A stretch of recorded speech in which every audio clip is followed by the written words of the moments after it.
we made it. I can't believe we made it all the way through the group stages. Welcome. Another episode of VAR and Espresso. Welcome, Leo, Daniel, and a special welcome now to Patrick, who will be joining us often, hopefully, and who another voice to the added to the scene here. Welcome, Patrick. How's it going? Yeah, brilliant. I'm not sure how much clout I'll bring as with the matches last night. I had in my head predicted the Man City Juve match to be an absolute dull fest, and then predicted a Real Madrid to sort of have one of those super off days when everybody plays badly and maybe slip up. But I can right my errors with some analysis anyway, hopefully.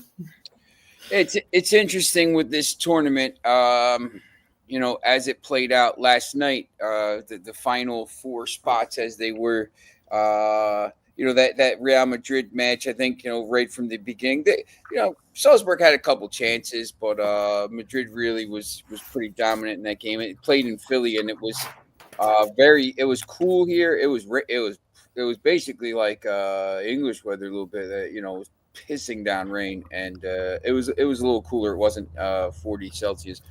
It had cooled off, but the other game in that group that basically Al Hilal scored very early in the match and very late in the match, and I think we'll get into it. But when you look at this bracket now, as it is, I can't. In my opinion, Manchester City is probably going to walk to the final on their side. They've probably looked like the best team in the whole tournament at this point. And, PSG, Bayern, and Real Madrid, and if you want to include Dortmund in that, are all on the other side. So only one of those teams is going to get through. So, what were your takes last night on I guess we'll start with the late window, Real Madrid, the way they looked, and Al Hilal taking care of business. Yeah, well, I think Real Madrid were especially impressive, given it was the first time that Xabi Alonso had decided to change up the formation and play with five at the back. So I thought they handled that. I thought they handled it very adeptly. I thought it gave Bellingham a massive amount of responsibility defensively, and then in the chances to get forward. I think he handled both of those brilliantly. I think Xabi Alonso's probably, like most Madrid managers, the biggest task he'll have is getting a structured style of game in. He likes that five at the back with the two wings, able to get forward and attack plentiful. But I think he also has to manage those egos and the sort of superstars that he has. Because last year, I think anyone watching Madrid could have seen that there was a lack of organization, and players are almost running over each other, breaking position, breaking formation to sort of like get the sort of highlight moments themselves. I think Xabi Alonso has dealt with that fantastically. This match, if it's the template going forward, it's a highly impressive template. I feel Bellingham was outstanding. Vinicius Jr. was probably touch at the goal later on, but his little back heel touch to set up Valverde for the second goal was just beautiful to see. I'm sure Alonso has absolutely nothing but positives to take from that game. It's interesting, too, because, Jude Bellingham, obviously, when this tournament ends, he's going to have the shoulder surgery, and they've already announced him. It's going to be 4 or 5 months out. So he's, obviously been playing injured for a long time. So they're going to lose him. Look, they have the players. Mbappe hasn't played a minute in this tournament, and I think they've been doing well. But, to go ahead and really in the game, people were a little bit nervous about, I think if you're a fan of Real Madrid, I think people were nervous about this contest because, once again, Salzburg wasn't supposed to be here. They weren't going to, one of these, they probably didn't have, a lot of pressure on them. No one thought they were going to do anything. And then this game, if they take one of the early chances, maybe they make it a different game. But Madrid just took care of it, right, Daniel and Leo? Daniel, go on. I think that's a fairly succinct summation. don't know why I'm using those words today. I think what was particularly interesting was like Thomas was saying about the template for Madrid, because yes, as Patrick was saying, sort of lining up with a 5 at the back, but it's probably not going to be the plan, just because obviously Tchouaméni had to drop in. Obviously, they've lost Asensio because of suspension, and they still don't have Militao through injury. And Rudiger's been rushed back slightly, so I'm sure they're going to be being very cautious with playing him.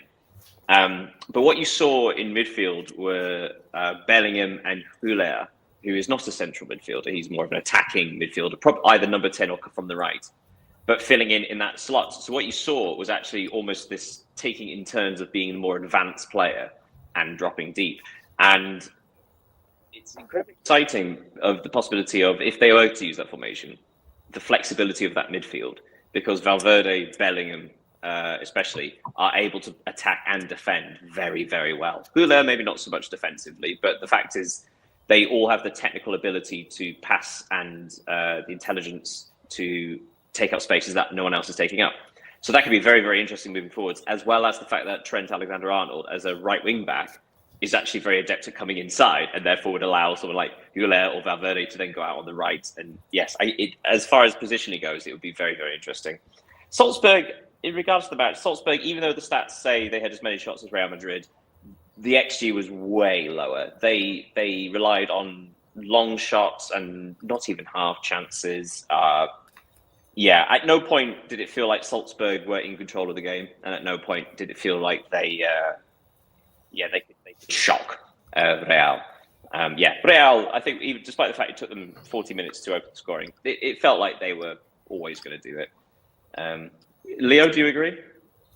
Yeah, I perfectly agree with what Daniel and Patrick have said since the last of this chat. A lot has been said about how Real Madrid and Alonso shaped the team. So I want to make my point on the attacking side of yesterday's game, because in the previous episodes we have been praising Juve's efficiency. And we found it again at Real Madrid yesterday.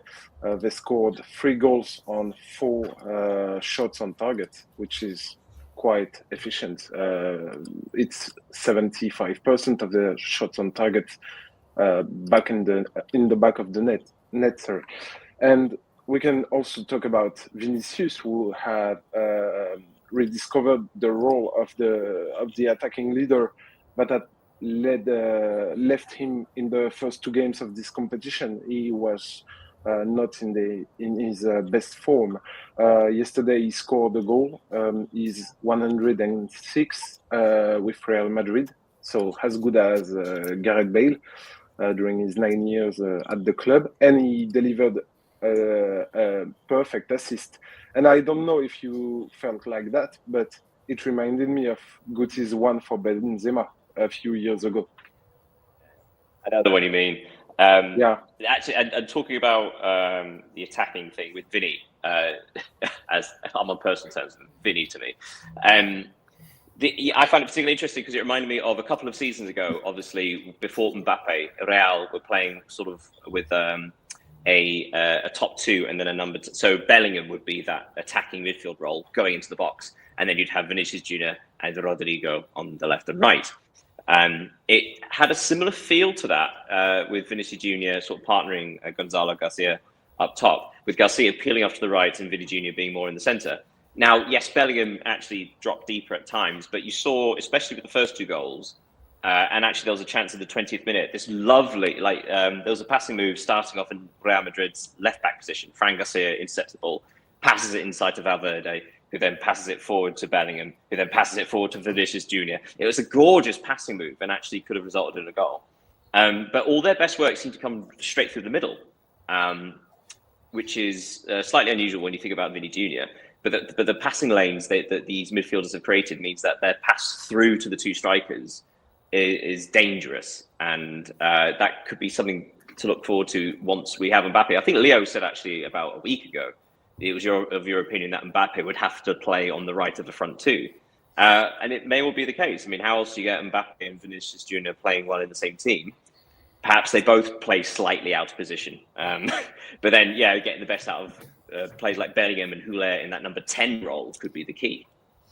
Yeah. There's some breaking news in the Premier League. Substituted players are now going to be able to be interviewed on the touchline after they come off.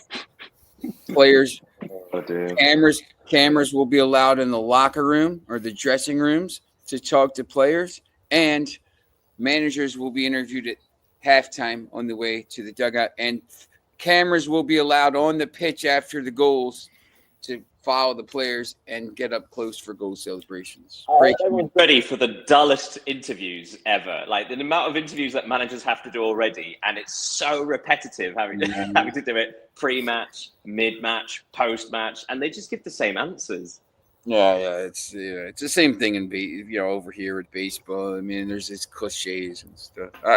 They're trying to. I can just imagine that for the last Champions League final, when PSG were crushing Inter Milan, and when a player went off, he has to justify his performance, and it was already 5-0. How do you... DeMarco had a shocker. Imagine going out to hey, DeMarco, how did you feel that way? He's like, leave me alone. No. Yeah, or when somebody comes off when they don't want to be substituted, and if they like kick a water bottle, and then somebody comes up and says, "So, how do you feel about how your game went? And are you happy with the substitution?" Oh my word! It could be good. It just sounds cringy, but yeah. But in Spain, they do something interesting in La Liga, and I don't know if they also do it in La Liga too. But there are cameras before the games in the room for players and everything. It's interesting to see how a team prepare for a game. But to interview the substitutes, it's kind of strange. I don't know if anyone was watching, if you guys were watching the Madrid, or did you get a chance to watch the Al Hilal match last night? Extended highlights, simply because it was quite late, obviously for you. On the same time, it's tough to watch the two, here. But I thought professional performance there, and I don't know, this team could be a little dangerous. I think in the next round matches are going to be interesting because obviously the first one is the two Brazilian teams tomorrow, which could be interesting, and then there's some decent, I think. Not all the favored teams are going to go through. I think you're going to see maybe one or two, upsets somewhere, not sure where. But, once again, I think Monterrey has a decent chance. And you could read more about that today on Sports Talk United. But, Al Hilal, I mean, just a professional performance to go through and just basically lock up their spot, right? Yeah. In my opinion, I didn't watch the game, but only the highlights and read a lot of things. But according to what we have seen from Al Hilal since there, we can maybe say that Simone Inzaghi may be in the process of turning Al Hilal into the Inter of Saudi Arabia. They are unbeaten in the competition. They only conceded one goal. I think Monterrey and PSG are the only teams to have conceded one goal also. They are capable of suffering in the game. Yesterday, Bono saved some chances from Pachuca, even if it wasn't big chances. It has to be done. He prevented the equalizer. Al Hilal are showing that they can play against the best team in that kind of tournament with the context with it. I slightly disagree in that Al Hilal, yes, undefeated going through. That's no small thing. I was just looking. In the round of 16, 11 teams are undefeated. So it's being undefeated actually is itself is quite a difficult thing, especially there are in the bottom half, so in groups E, F, G, and H, as opposed to the big shocks for some of the favourites being knocked out, you get the second favourites being knocked out, right? So like Red Bull Salzburg were probably second favourites to go through, but Al Hilal have done a job to get rid of them. But Al Hilal, they have struggled to score, as we said in the show yesterday. Before today, they'd only scored 1 goal, and that was a penalty. So in 3 games, they've only scored 2 goals from open play.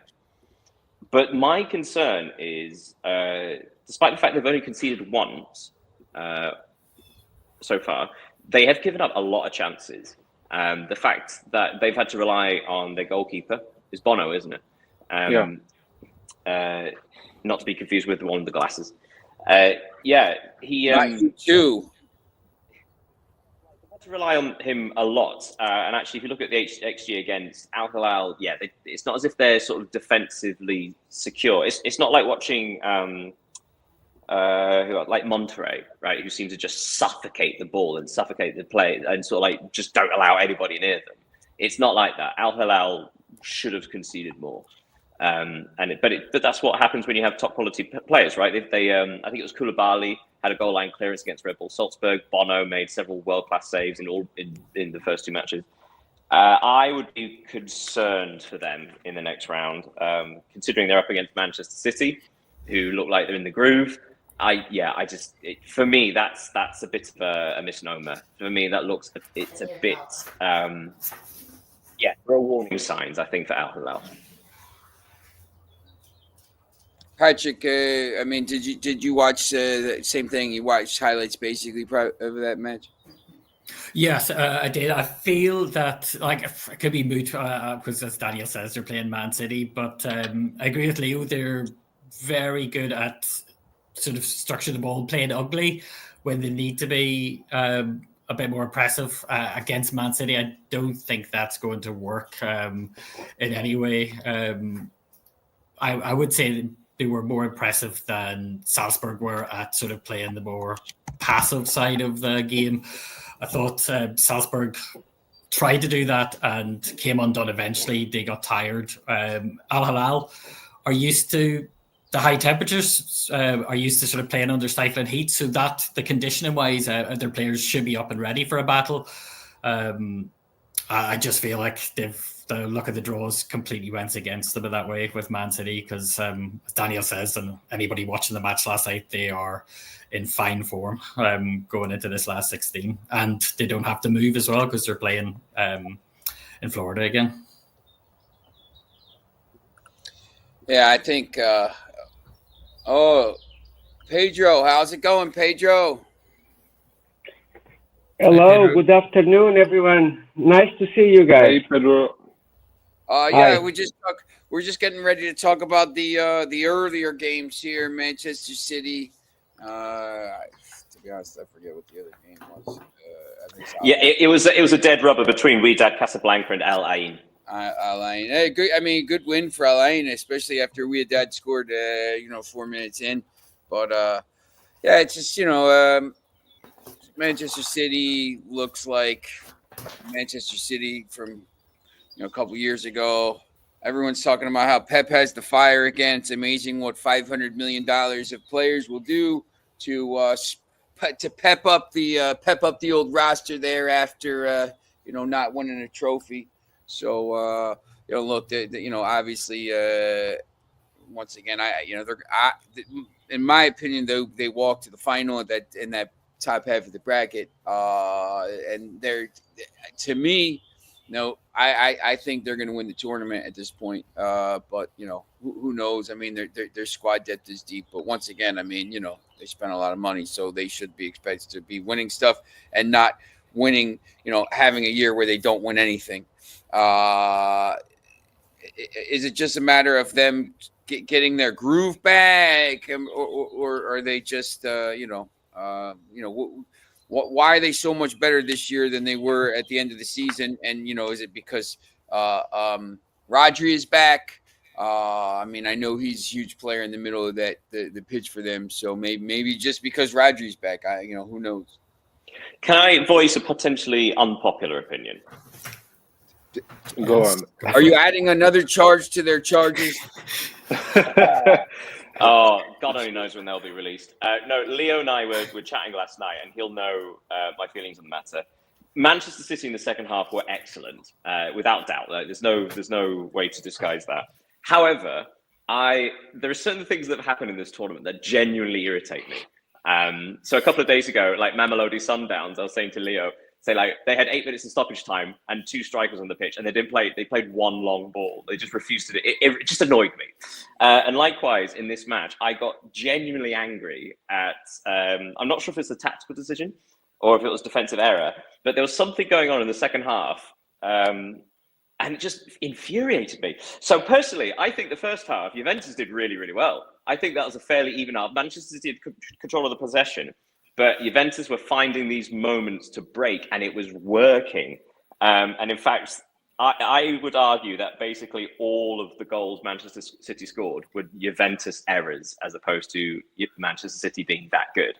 The first one, Doku down the left, there was a big mistake from Alberto Costa, who stepped up rather than dropped back, and that allowed Doku the space. And then that was compounded by Kalulu coming across, and we all know Doku's going to jump onto his right foot, and yet he sort of committed. Doku went round him too easily and scored. Still a good finish, still a good pass, but the defence made it too easy.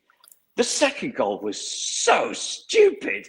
I can't actually explain how the own goal was scored. It's like he took his eye off the ball. There were no Manchester City players near him. Yeah. So the fact that Manchester City were winning 2-1 kind of baffles me. Do you know what I mean by that in the first half? I've got more to say, but I'm going to open up to the floor for the first half alone, because the first half was very different to the second half. Yeah, I agree with you when you're saying Juventus shown a terrible defensive performance yesterday. In fact, yeah, there were a lot of errors, but we cannot forget that errors are caused by the adversary. And yesterday, Manchester City played very well. I think it was, in my opinion, it was a really pleasant Manchester City side with a vertical attacking threat, which was not, which is not their, how can I say that? The thing they used to do every time. Now they got really great passes with Ryan Nait-Nouri.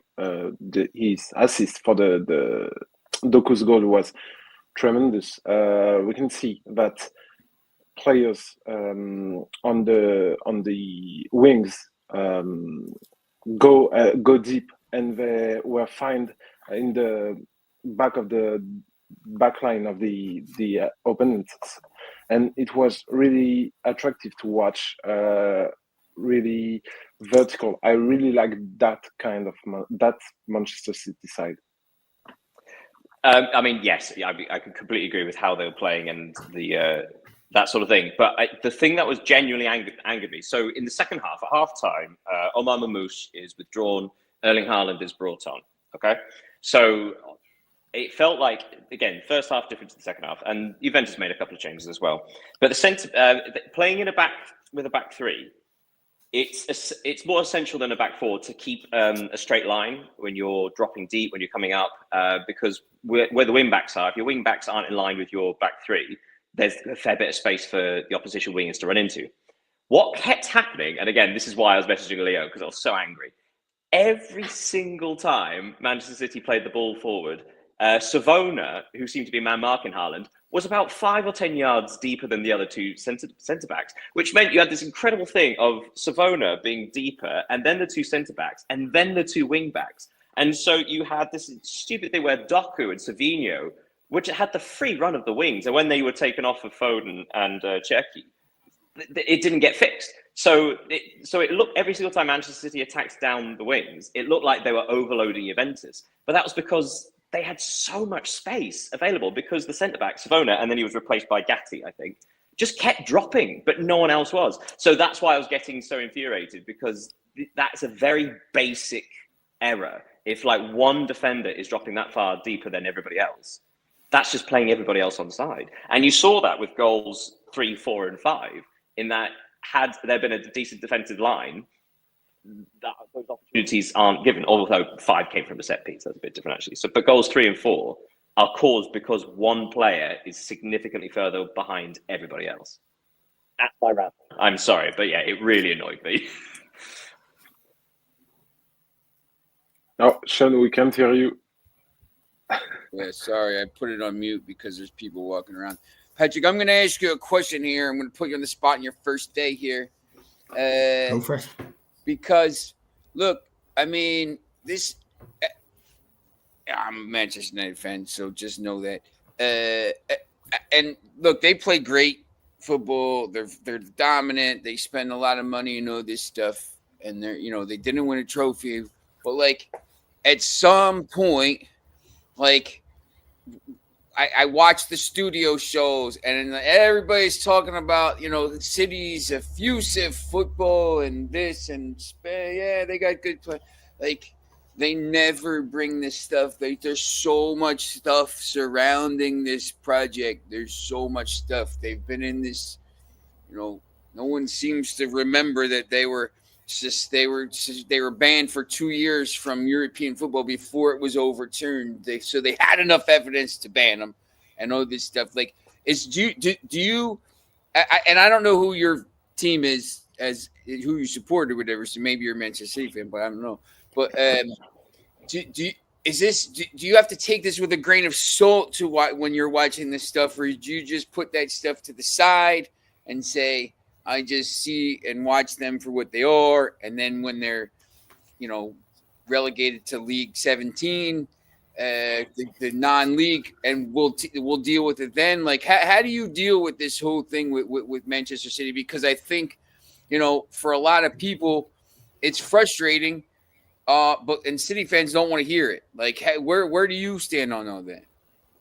Yeah, I think it does stick in the craw of a lot of football fans that they seem to keep on finding loopholes and ways to get around the law the charges have been dropped against them or been placed against them, and they just seem to be able to get the right lawyers and get the right actions to keep on postponing it.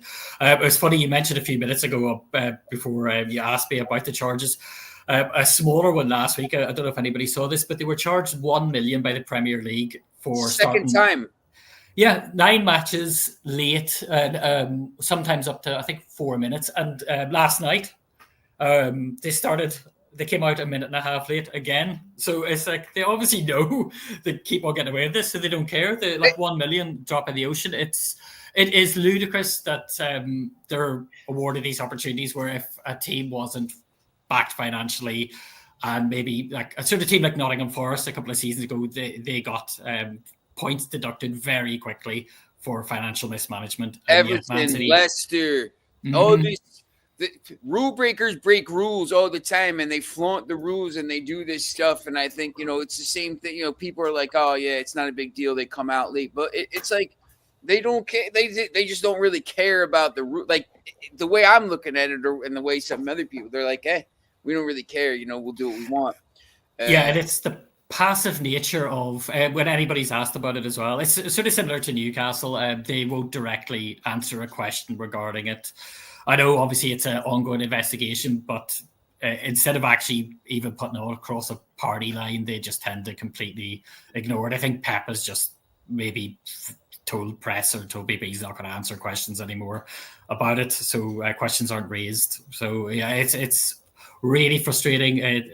I'm a Man United fan, but I think as a football fan for the Premier League, yeah, we are a good one. But just as a football fan, I was like happy to see Man City have a miserable year last year. I don't think the Pigeons will go home to roost on this one. I think they will find a way out of it, or have to pay a minimal charge. I'm a United fan. I like taking away all the other stuff. The football they play is great, but they spend a lot of money to do it under the and they spend a lot of money under this cloud of stuff. Daniel, go ahead. It's tricky talking about it. First of all, I actually agree with Patrick in regards to, I think anybody that wasn't a Manchester City fan enjoyed Manchester City season last year. But then you feel that if there's a dominant force in any league, you want them. You want unpredictability. You want to share around. You want new winners. You want new victors. We saw that this year in a lot of competitions across Europe, how the underdogs seem to win, which was wonderful. Regarding Manchester City, a couple of things to note. One, the difference between Nottingham Forest, Everton, Leicester getting charged is because they were charged on one thing, which was purely financial. So therefore, accounts were registered. They went over a PSR limit. But that's a number that's quite easy to show. Like, okay, there's that number you should have hit. You've missed it. Whereas Manchester City, you're trying to prove there are 4 separate category of charges. One of which is essentially proving that they deliberately misled or cheated. And another is quite interesting in that we were talking before about they'll find loopholes. They throw in like appeals. This like. Make everything difficult legally, which worked when they were banned from European competition for a couple of years. It wasn't overturned because they were found innocent. They were overturned because it was time locked. So UEFA can only investigate these things for, I think, up to 3 years or 5 years. And then in the appeal, it was found that actually the investigation period was over and therefore it's irrelevant. In this context, there is no time limit. So the 4th level of these charges is essentially digging your heels in. So hypothetically, if Manchester City were to be charged with a significant number of all the others, then all the charges of them being like not being cooperative will make everything worse. However, having said that, if they're cleared of everything, then that last one is kind of irrelevant. They'll probably just get a slap on the wrist. The other thing I would say that we have to be careful of is, and this is why it feels like it's undermining English football and on another level, European football. Is because the fact we don't know, right? We don't want a situation where if they are charged, we have no idea what their punishment is going to be. Do they have titles taken away? Do they get points deduction moving forwards? Do they get huge financial hit? No one knows because it's unprecedented. So us hypothetically thinking, will they be relegated? Will they do this? And like we just don't know. The only thing you can compare it to are Juventus. But that was a bribery charge back in, what was it, 08, 09, something like that. The Calciopoli? Yeah, exactly. Thank you. In which they had title stripped and they were relegated, or Rangers up in Glasgow, where they were found to have breached financial rules and were basically kicked out of the league and had to start again at League Two. But there's nothing in English football to say what will happen. We don't know what if they're guilty of anything. We don't know what they will be found guilty of, what the implications are, and essentially what that means. It's all hypothetical. But the thing is, it's been hanging over our heads for so long, it's kind of too big to talk about. And I think that's why, sorry, this is a long answer, but I think that's why we all have to sort of just accept that nothing's happening currently, because the implications are too big. The implications could be irrelevant, or they could be enormous and everything in between. So there was a period when they were originally charged where everybody was talking about it for a good 2-3 weeks. And we're still in that situation of not knowing anything. So yeah, it kind of just gets to the thing of like, we're all just guessing based on absolutely nothing. And it kind of gets to a point where it's like, oh, let's just cross that bridge when we get. And you got Leo, Leo, your team, look, your team is now League Two because of financial irregularities, and I know different kind of thing, but it's got to be frustrating. I don't know, maybe it's not, but it's got to be frustrating to see, like what's going on there, and then other stuff. But I don't know. Maybe just maybe everyone, maybe if City fights it long enough, it'll all go away. Yeah, but the thing is with Lyon is that we knew that it could happen since a lot of time, since 6 months, to be honest.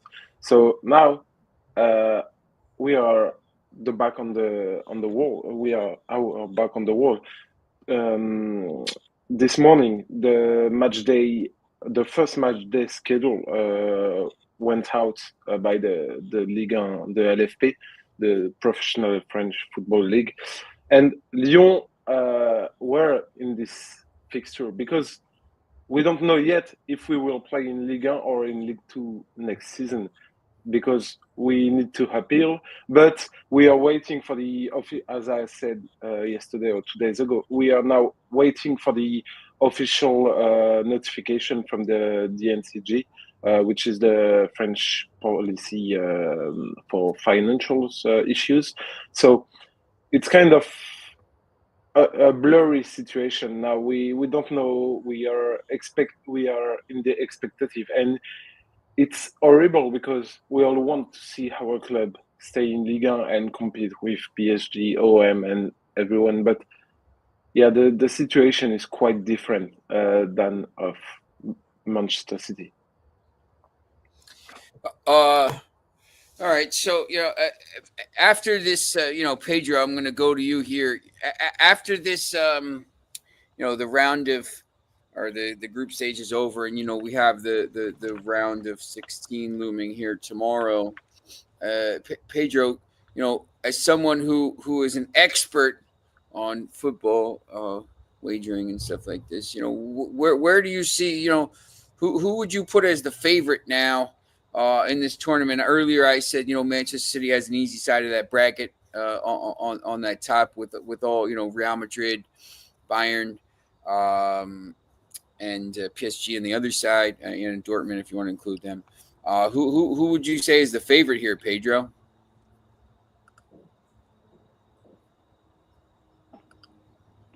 First of all, I love your work, guys. You do very well. I don't mind to stay here to listen and don't talk much. It fits me well. First, I want to say to Dan, he was right, because yesterday I was talking in Real Madrid Salzburg match, the possibility of the team finish with 5 points. I was doing my work talking about the tiebreaker rules, and then say you don't need to care about it, that Real Madrid will win easy. That's not gonna happen. You absolutely right. It was I enjoy the match to see that beautiful drive, that goal, the magic of the players of Real Madrid. They are in another level. In the other match, I saw that the gods of soccer listened to my prayers. They gave us a spectacular match with 7 goals, and the Juventus match up. It defends the own goal. It's no sense, everything. Now, talking in a wider perspective, in a better perspective. Now we have in the. Oh, that was bad timing. Oh, you just. Pedro! I was just ready to take notes there. There he is. Go ahead. No. Just okay. I will make sure. The clubs from Europe will have an edge in the next round over the American clubs and the Asian clubs, because they have more depth, more experience, more well coached. They have the best players in the world, and they will make the difference. Okay, that's my opinion in a better perspective. But of course, the bookmakers know this. Will make the odds according this. So people who wants to play the favorites will need to take in the handicap and what we will see if the games are close. And the dogs who are going to bark in this round, obviously always show up 1 or 2 dogs who bark in this situation. Is Benfica one of those dogs against Chelsea tomorrow, Pedro? I'm thinking that Benfica could be one of these dogs. Yes. Wow. Okay. Tomorrow, just go through. Palmeiras plays Botafogo tomorrow. Benfica plays Chelsea tomorrow. Inter plays Fluminense. PSG plays Inter on Sunday. Flamengo plays Bayern. Into Miami specifically. Inter Miami. Yes, yeah. Inter Miami. Sorry. The other Inter, the Internazionale. Monday. So the games on Saturday and Sunday are 12 and 4 Eastern time. Figure that out where you're at. And the other games are 3 and 9 Eastern time. Inter plays Fluminense on Monday. Man City plays Al Hilal. Tuesday. Real Madrid, Juventus, Dortmund, Monterrey will be the last game of the bracket. So of the games tomorrow, Palmeiras, Botafogo, Benfica, and Chelsea. I think we'll talk a little bit more about these tomorrow as well. And Sunday, PSG, Inter Miami, Flamengo, Bayern. Of those first 4 games, which ones interest you the most? We'll start with Leo. Okay. Of course, it will be for me PSG versus Inter Miami because of the backstory between Lionel Messi and his former club. Everything hasn't been good since his departure from France. He said a lot of things. A lot has happened between both parties. It will be interesting to watch. I don't think Inter Miami will win against PSG because there are a gulf which is too big between the two clubs. But just for the context of the game, it will be interesting to watch. What about you, Patrick? I've got my eyes on Benfica Chelsea. I think that Chelsea had one of the easier groups and made very hard work of it at times. I still think they're playing with a lack of cohesion, which sort of has been their trademark over the last year, 18 months. Benfica look solid. They look like they can defend. They look like they are happy to absorb pressure and pick their points to attack. So, yeah, I'm with Pedro there. I think the Benfica dog might be barking tomorrow night. Daniel. I'm quite interested on Sundays, the second game on Sunday, Flamengo Bayern. Bayern have been the dominant side in their 3 matches, but they really did struggle against Benfica. And Flamengo have looked really impressive. I do wonder if that is a possibility for an upset. Also, just a quick question. I know it's because it's on a weekend, but also it seems unfair that there are 2 sets of matches playing midday in this heat, as opposed to, say, Manchester City, you get to play at 9 o'clock.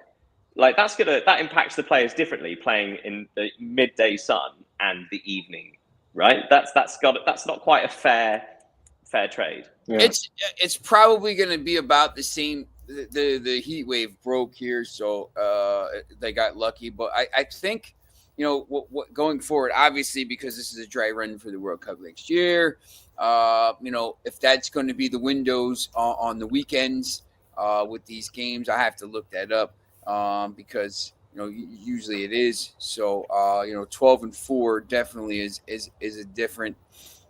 There's different. Playing tomorrow at 12 in Philadelphia for Palmeiras and Botafogo definitely is going to be warmer than playing, 9 o'clock somewhere else. If they were playing the game like last night, the game that Real Madrid mentioned in Philly, the temperature was about 70 Fahrenheit, which is, probably, 22, 23 Celsius, and it was raining. So it was a much cooler. They even had a hydration break, which they didn't really need because, it wasn't that bad, but that's going to be much different than playing even, 12 o'clock PSG Inter Miami is going to be, inside. So that doesn't matter. But Flamengo, that's inside. Maybe the 2 matches tomorrow, the 4 o'clock Bank of America Stadium in Charlotte is going to be much warmer, like you said. So that is a little bit of a disadvantage. I don't know why they're doing that. Probably for TV.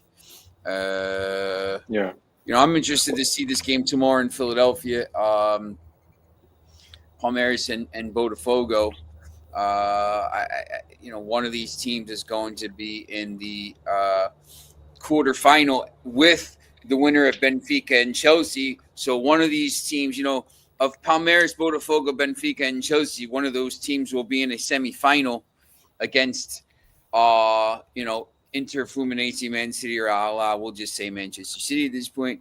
So one of these teams is going to be in a semifinal, which means, A, you have a chance to get to a final, but B, if you're winning some of these matches, Chelsea. There was a story that said, Chelsea has already paid for Liam Delap with, getting to the round of 16. So, if you're at Chelsea and you get to a semifinal, you're making a lot of money here. So, there's, that involved as well. But, for a Palmeiras or a Botafogo, say one of those gets to a semifinal, I mean, that's a big boost to their budget for the year. So, that's also included. But also you're in the semifinal of the Club World Cup. So that's always, also big. Pedro, you're ready. You're trying to look at the Benfica at Chelsea, I would assume, correct?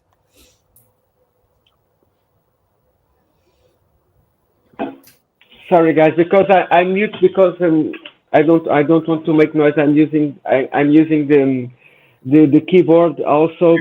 Yeah, you're making people money, Pedro. I understand, man. You don't have to explain.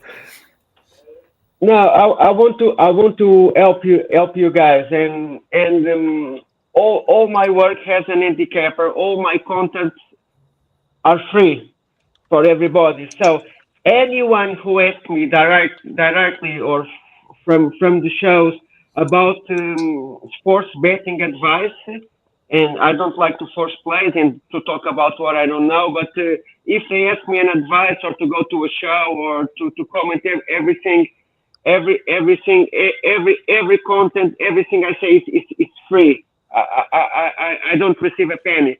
So it's normal. It's normal during the day. I'm preparing several things. That's how things work. I like to be honest with you guys. It's a pleasure to be in this group. Fantastic group. I'm trying to conciliate with other things. That's why sometimes I'm in transit. Sometimes I'm in the office or in the studio. It's how works. It's how things work with me. I like to be in the B sides. So and I want to talk. I want to ask your opinion about the weather conditions. How can that interfere with the playoffs, with the round of 16? Because yesterday I was watching the game in Nashville, the Al Ahly game against Pachuca, and the players, the jerseys were dripping water, really, completely dripping water. And I thought, how is that possible? I was checking the weather, and it was in Nashville, it was a humidity of over 70% and temperatures around 30. And the players were so exhausted. My God, they can't stand more. And the game was totally break. With Pachuca tries to equalize and had opportunities to equalize, and then the other team in fast counter attack had opportunity, has in the end to score the second goal. We go through, and in the Philadelphia game of who was the Real Madrid game, it was in Philadelphia, right? Yeah, last night it was cool and it was pouring. It was much more cool because because I didn't saw the players exhausted or completely sweating. So there's big difference between the stages who are receiving this tournament, and I think that will affect the games. The stadiums with high temperature and humidity, of course, this will affect the matches and affect the results. I think, the one thing, this was a pretty awful week for weather here. I mean, it's very, very hot. The weather is broken today or tomorrow in Philadelphia. It's supposed to be, it's going to be warm probably when it's 25, 26, warm for England, for English teams or whatever. But, it's going to be, I think, manageable, not super hot like last week. So I think this week will be much better. Obviously, the games at night during the week next week, and the games in the stadium in Mercedes and Inter Miami or Miami will be different. But I think you'll be, I think the weather will be less of a story this week. This week was just oppressive here, so but it should be less of a story. So, and we'll see. It's just any kind of just quickly we'll go through. I mean, I know Leo. We have the story coming out today about our what we thought was the best moments or surprises for that this group stage. I mean, what was your main takeaway from the group stage? It could be anything. The fan support, the whatever. I mean, what was your main thing you took away from the group stage?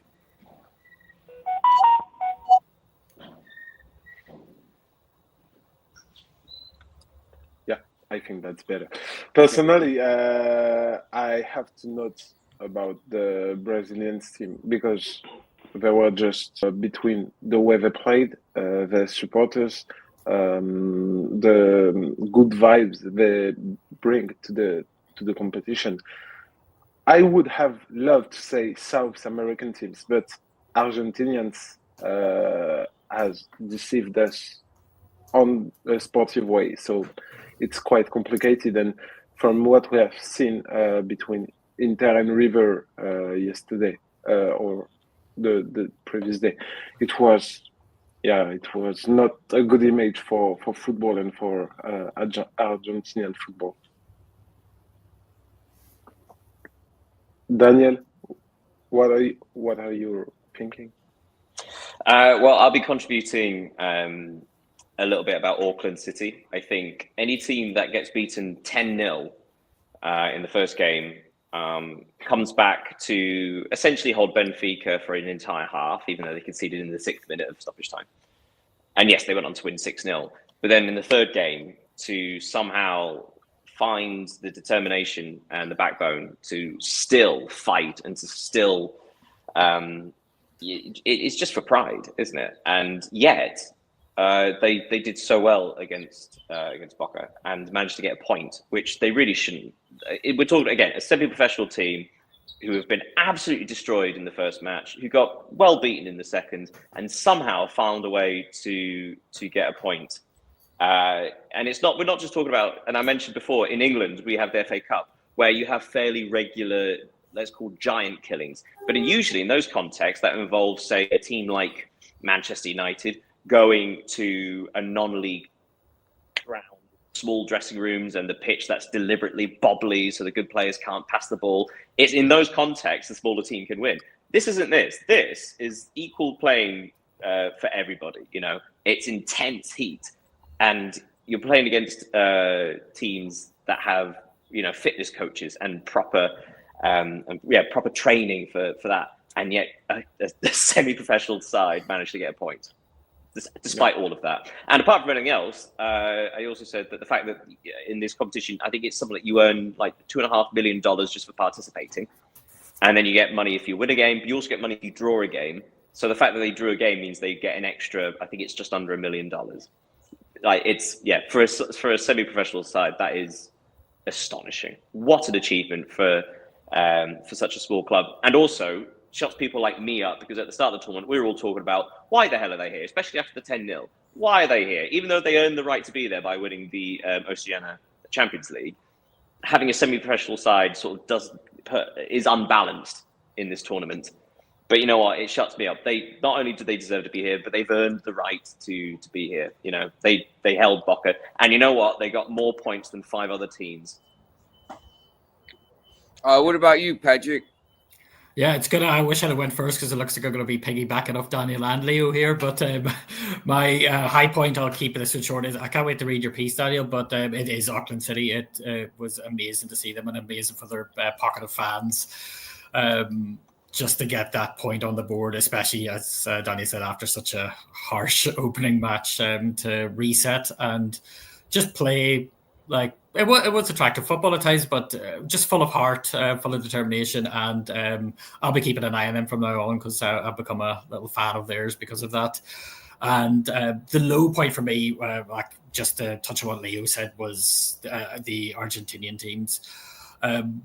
I wish I could say I was surprised, but any sort of time I've dipped into Argentinian club football, like looked at bigger matches in the Argentinian leagues, there always seems to be red cards scattered around, quite ugly play. I feel that for the fan base that they brought to to the tournament, the teams really let them down. So I would really hope that there's a sea change in how the Argentinian Football League and the styles of play are structured from now on, because that was pretty disgraceful. And the fans just did not get a penny's worth of what they paid for. Hey, how about Pedro? What was your biggest takeaway? No, from this tournament, I'm sad that we don't have an African representative, because there's so many African good players in Europe. Most are from second generation, so they have a double nationality, and Africa, who is a continent who is struggling with so many issues, and they cannot qualify a team for the round of 16. I don't know if you guys for the finish talked about. Oh, you've gone again, Pedro. You've gone again. I'll wait for Pedro to reconnect. I've written a couple of questions down, like a little fun small quiz, if you want to give it a go. Just to do with the group stage. So first of all, which team scored the most goals? Bayern Munich. Anyone else? City. Yeah, I would say City. Manchester City scored 13. Bayern scored 12. Which, again, considering Bayern scored 10 in the first game, is kind of surprising. And actually, Juventus are the third top scorers with 11. Which, even though we saw like Bayern's unbalanced with Auckland City, also shows just how unbalanced the group with Manchester City and Juventus were, because of course they destroyed the others. Top goal scorers is currently a tie between 5 players. 2 are Bayern players, Musiala and Elise. Benfica player, Di Maria. Scott, obviously, they both played against Auckland City. Foden. And the other one is, and one of the others is Yildiz for Juventus, who we mentioned, Juventus. Who is the other who scored 3 goals? Leo, you're not allowed. We did this yesterday. yeah. Foden. I think he I'll give you a clue. 2. I'll give you a clue. It's an eliminated team. I don't know. Oh. It's Abu Ali for Al Ali, who got in the third game. Actually go on what Pedro said. It's a shame about certain African countries. Al Ali were nearly there. They showed enough to get through to the next round. I obviously have a big love for Mamelodi Sundowns. They almost had enough to go through. Next one. Which team scored the fewest goals? Now, we mentioned Auckland City. They scored 1, technically 2, because 1 was an own goal. So there are 2 other teams that have only scored 1 goal in the tournament. Who are they? Wydad Casablanca. Al Ali. Well, it can't be Al Ali, because they scored. Abu Ali scored a hat-trick. Wydad Casablanca has scored 2 goals.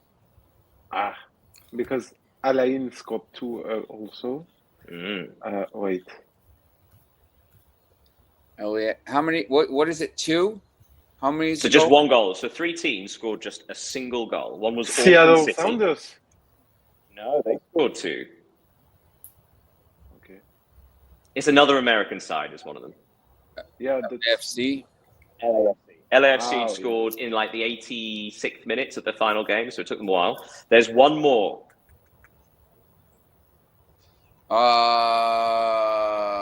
Ulsan. Atletico Madrid. It's another African side. Espérance de Tunis. We completely forgot they're in the tournament, but yeah, they only scored 1 goal. And finally, there are 5 teams. 5 teams got 0 points. Can you name them? 5 teams or 0 points. So obviously, as I mentioned, Auckland City got a point, so they are not one of them. Name the 5 teams that got 0 points. Sounders. So Wydad, yeah. Pachuca? Pachuca, surprisingly, Pachuca. Urawa. There's one more. Ulsan.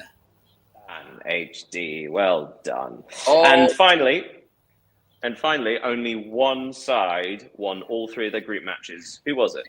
City. Manchester City, yeah. Well done, everybody. That's the end of the silly little quiz. Oh, actually, no, it isn't. No, it isn't. One more question, because we said top goal scorers, but who had the best defense? So 3 teams only conceded 1 goal. Yeah. PSG. PSG, Monterrey. Al Hilal. Monterrey, and Al Hilal. Hilal. You got them all correct. So yes, with that in mind, looking forward, just like as a general thing onto the round of 16, Monterrey against Borussia Dortmund might be closer than it is on paper, because Borussia Dortmund have not actually got it all together. They miss chances, they're leaky defensively, and Monterrey have got it together. Monterrey will advance and play. We will get Sergio Ramos against Real Madrid in the quarterfinal, which would be the greatest thing in the world. That would be awesome. Well, maybe not, because as we mentioned before, if it's Dortmund, then it's the Bellingham brothers. Yeah, that's true. Yeah, there's a lot of. I'll tell you, there's a lot of. As much as we're through here, there's a lot of storylines with this, and it kicks off with the 2 Brazilian teams playing. But there's a lot of different storylines in this. Messi against PSG, Real Madrid. If Real Madrid and Dortmund play, it's the Bellingham brothers, and it's a rematch of the 2024 Champions League final. If Monterrey and Real Madrid play, it's Ramos against Real Madrid. I don't think anyone expects Juventus to get through, but maybe they do. There's a lot of different, if PSG and Bayern play, it's a rematch of the 2020 Champions League final. There's a lot of different, if Inter and Manchester City get through, it's a rematch of the 2023 final. So there's a lot of these storylines that are going to come out here in the next couple days, and the next, into the quarterfinals, semifinals, and finals. And, when we stand, maybe we're going to see some teams, there's going to be some decent teams that don't make it to the semifinals. One of PSG and Bayern won't make it there. So, I think there's a lot of stuff coming up. That's our. Go ahead. Oh yeah, I was just going to say it's going to be very intriguing. Just to add a bit of extra onto the Juventus match, obviously playing Real Madrid. I don't know if anybody else had the same commentary feed as I did, but the commentators were saying that maybe this match could prove like a learning experience for Juventus, make them come back stronger. But to have Madrid next, that'll have to be one hell of a reality check for them. Yeah.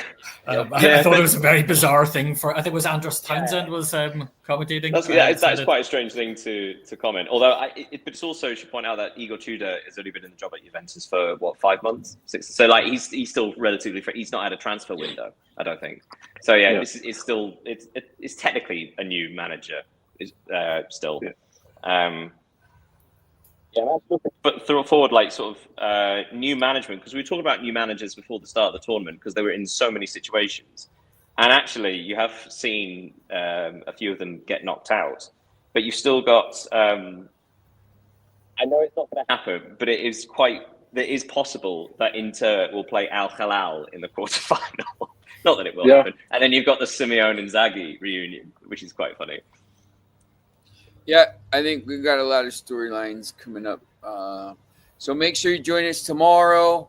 We'll do a preview of the games and maybe talk a little bit about some of the other stuff going on. So maybe. And Daniel, you can make quiz every day.